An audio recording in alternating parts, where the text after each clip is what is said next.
Hi everyone, welcome back to my channel. My name is Kate. I'm a part-time English literature student at the University of Oxford and a full-time Google employee.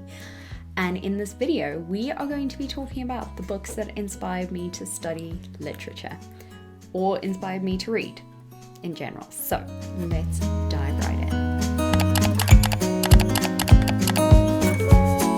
So to kick us off, I only got into reading a lot later on, I think, than many of my fellow book lovers. I probably started enjoying reading when I was about 11 years old, because I don't know, I just could not stand children's literature when I was a child. I don't know why, I just was not a reader. I was absolutely terrible. I did not enjoy reading as a child, and I did not enjoy the books that were set for me when I was reading. So I just never ended up reading. So the book that got me into reading is this book right here, Harry Potter and the Philosopher's Stone by J K Rowling. Now, putting all politics aside, I'm just going to call this book for what it is to me, which was a gateway to all of this and to me loving reading and loving literature, and just the way that I immersed myself in these books and in the series just got me into a space that I'm in today. And for that, I will be grateful to those books. And yeah, this is my copy from when I was a kid. I believe it is one of the first editions, which is just crazy to think about. But in any event, this copy I've had since I was a child, and I will always have it. I won't get rid of it, and I won't get rid of any of my others, because they brought me to where I am, and for that I'm eternally grateful. When I was a child and I started reading the Harry Potter books before all the rest of them came out, I believe I read the first 4, and then there was a massive break until the 5th book came out. But I jumped straight from this to this. Now, The Lord of the Rings, I think most people will be familiar with J.R.R. Tolkien. Now, this copy of mine is the book, or the copy that I got myself. Even got my little name in it and some very dodgy stains. I don't know what is in this book. It is so old. It is so battered. Look at that spine.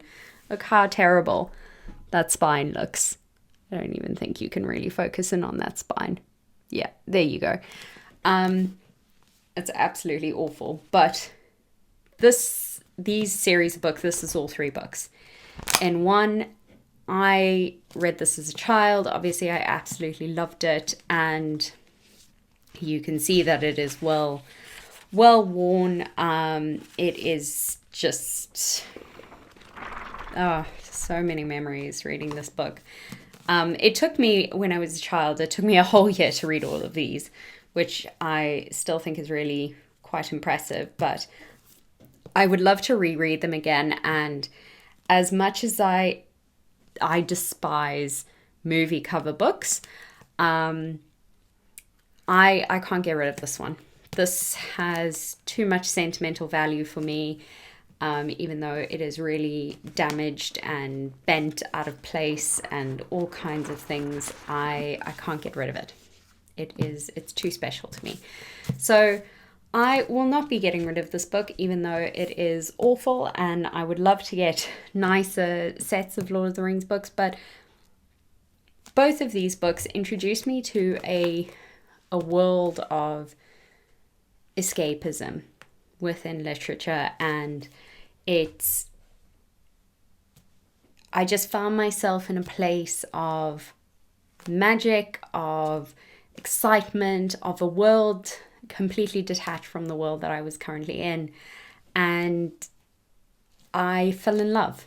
I just continued to read and read and read. And that is what prompted a lot of my reading. I started off reading a lot of fantasy books after that in my sort of younger years, my early teen years, and I haven't really dived back into fantasy that much since then, but these books will always have a very special place in my heart because they got me into reading literature and into reading classics and into reading everything and anything, to be quite honest.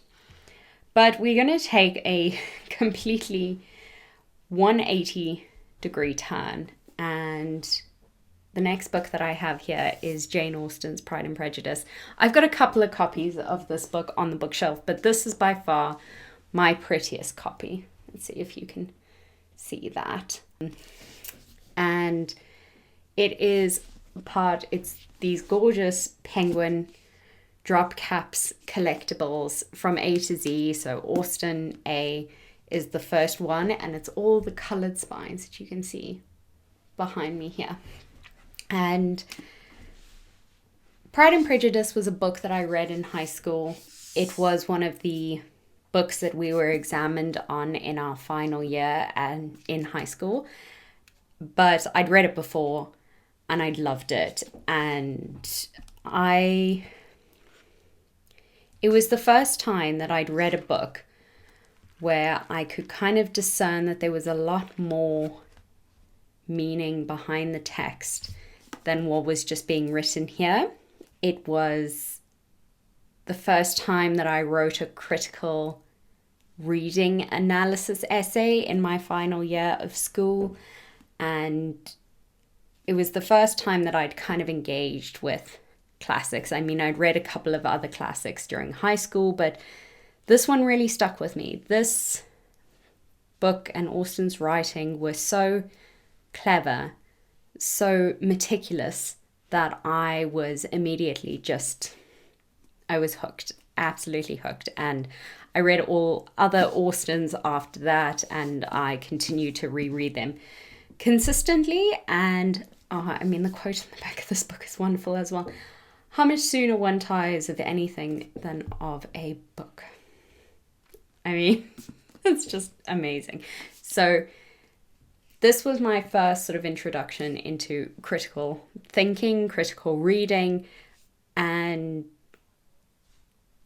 absolutely, absolutely incredible. I love that book so, so much, and it will forever be one of my favorites. This beautiful text here, my uncle had recommended to me to read. This book is just so gorgeous. Look at that. It is stunning. This is Birdsong by Sebastian Faulks, and this book for me was probably my introduction into the love that I have for historical fiction. And I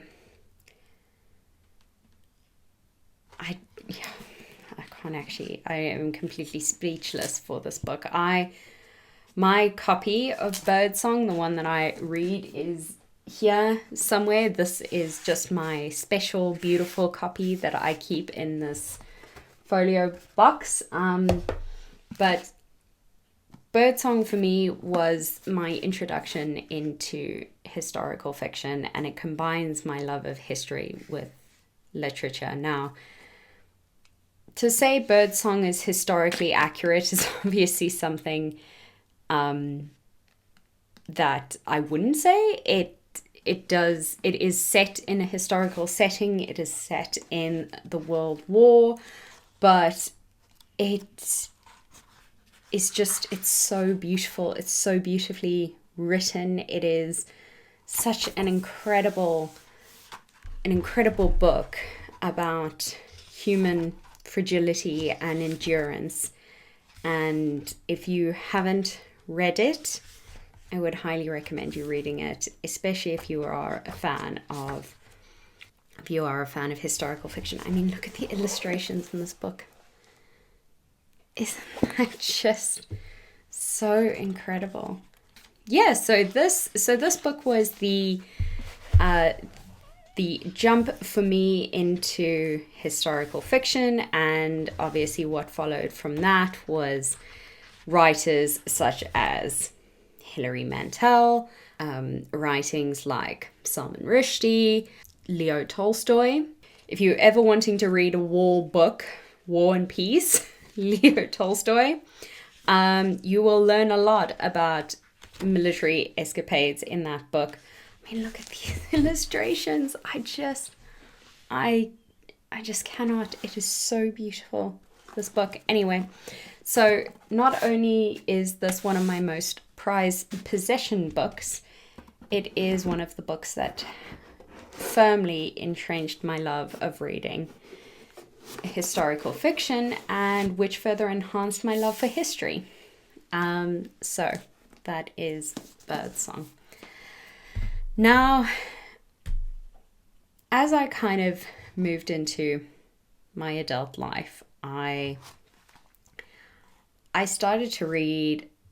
I've always had a love for classics, so I really read a lot of the classics that I could get my hand on. Most of the Austens, all of the Brontes, and various other books, but I hadn't really divulged into very specific themes in it. And then one day in my classics journey, I picked up The Picture of Dorian Gray by Oscar Wilde. Oscar Wilde obviously being a very famous Irish author, and The Picture of Dorian Gray being a very famous book. I was just incredibly drawn to this book. I read it, I flew through it. I thought it was just the most incredible book. The writing is just so rich, and the characters so complex, and this kind of weird division between dark and light, but nothing ever really being, one or the other. It is such a fascinating book, and it really opened up a different side of literature for me, something that I wasn't really aware of in the Gothic fiction space. And it kind of reminded me a bit of fantasy, but it obviously wasn't. It is, I suppose, a bit fantastical, but there's something about this book that speaks to the soul more than anything else. And we did study this in my Victorian literature module. And once you study it and you kind of divulge into those layers upon layers upon layers of meaning of the book, you are just transported into a different place. It is so clever. The writing of this book is so clever, but it's something that I kind of got the sense of before I started studying literature, and it made me want to know more. It was kind of like Pride and Prejudice. It made me want to know more about literature and about those hidden meanings behind the words. And I thought it was absolutely fantastic. And if you haven't read it, I highly recommend you do. For those that know me very well or don't know me at all, let me just tell you that I have a thing for translated works. Translation for me is so fascinating. I wish that I spoke every single language in the entire world just so that I could read some of these texts in their original language. But what struck me when I read this book, Snow Country by Yasunari Kawabata, this books translated from Japanese. It is possibly the most beautiful book I have ever read. It is set in the snowy mountains in Japan, and it is so beautiful. But the one thing that got me for this book, it was translated by a man called Edward G. Snidesticker. It's a fun name. But he wrote a very interesting sort of translator's note. And now I'm trying to find it. I can't remember. Usually the translator's notes are right at the beginning or right at the end. I can't remember exactly where I read this, but what was so interesting about this translation is that if you just read it, it seems like the dialogue is very stagnant. It's very kind of pointed. It's very interesting, but what I found really fascinating about this book was the way the translation was tackled. It's very similar to Tomb of Sand, which I spoke about in my top books of all time. I'll leave a link to that video up here. But the manner in which the dialogue and the translation took place was in keeping with the manner of Japanese speech, and the writing is very, very subtle. It's really beautiful. It emphasizes particular words for things, and it is just quite an incredible book. And that really kind of started my love for translation fiction. I then went on to read Tomb of Sand a bit later, which became one of my top books ever, and I absolutely loved it. And I would love to be able to do something in translation, maybe later on down the line in my academic career, but for now it's a bit difficult because in translation studies you generally have to have another language that you can speak to talk through translations. I just speak English, which is terrible. And I wish I'd learned another language, or another 5 languages, or another 20 languages. But it is really just quite incredible to see good translations. I assume good translations. I wouldn't know any better, but it is so wonderful to see those kind of texts coming through that maintain the natural rhythm and wordings and beauty of another language, which I just find totally fascinating.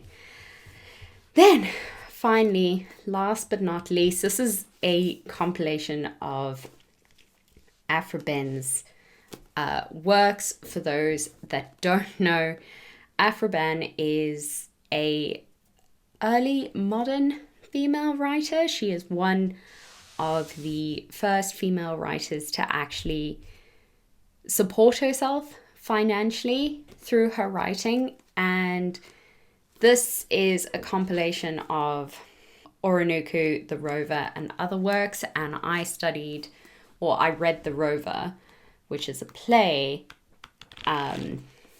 for my... Oh, it's got others in here, which is very, very cool. I haven't actually read all of them in here, but Aphra Behn's writing is what prompted me to really focus my research on early modern representations. And I haven't quite decided where to focus that 100%.